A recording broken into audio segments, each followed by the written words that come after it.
Hello, I'm Patrick Gray with the Media Services Group, and today we're just going to go over a quick scenario on how to use the touch screens and the normal MLC screens for control of the projection system.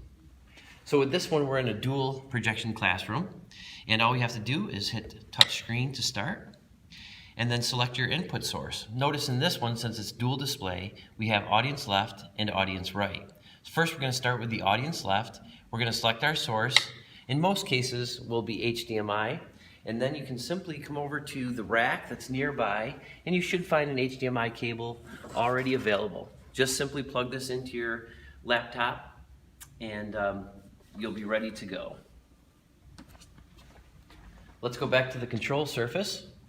HDMI is selected. Now we just simply have to turn on the projector, and you'll see the projector come on. And the audience left screen will have projection from your HDMI system. Next, we could do the audience right side and would select our source here. In this case, we're simply going to select Mac, which is the internal computer, which you will have in some rooms. You'll have a Mac or a PC, or both of them. I'm going to select Mac on the audience left, and then I'm also going to do extended desktop for the Mac. Now we'll have both screens showing the Mac and the extended desktop. I'm also going to turn on the projector for the right side of the room. And now we'll actually see both projection on the left and the right screen in extended desktop mode. A couple things that I want to go over on the control surface. To select your audio, make sure that you select from the proper source. So for instance, if you wanted to get audio from the left source, you would simply click on audio, which is already selected. If I wanted the audio to come from the right source, I just click audio there, and that would give me the audio from the right side.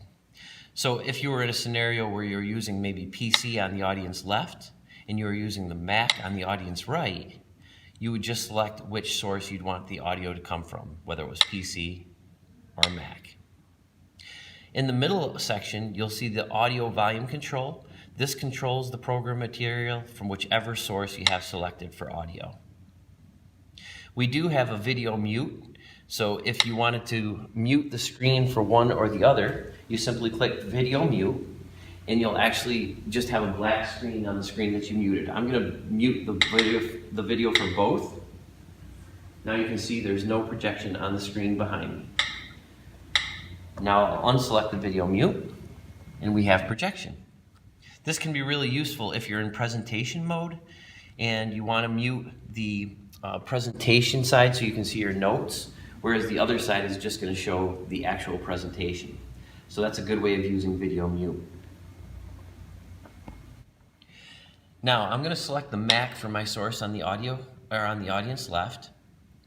And one of the things that I want to make sure you're aware of is that when you come into a room and the computers have been maybe asleep for a while, you're going to want to wake up the Mac.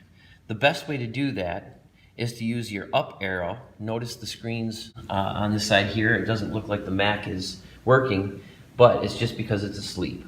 So I'm going to hit the up arrow on the keyboard, and that's going to wake up the Mac, and you'll be able to simply type in your username and password, and you'll be all set. If, for some reason, the Mac was woken up and you notice a space bar in there and the name is missing, that just simply means that an extra space has been put in the username.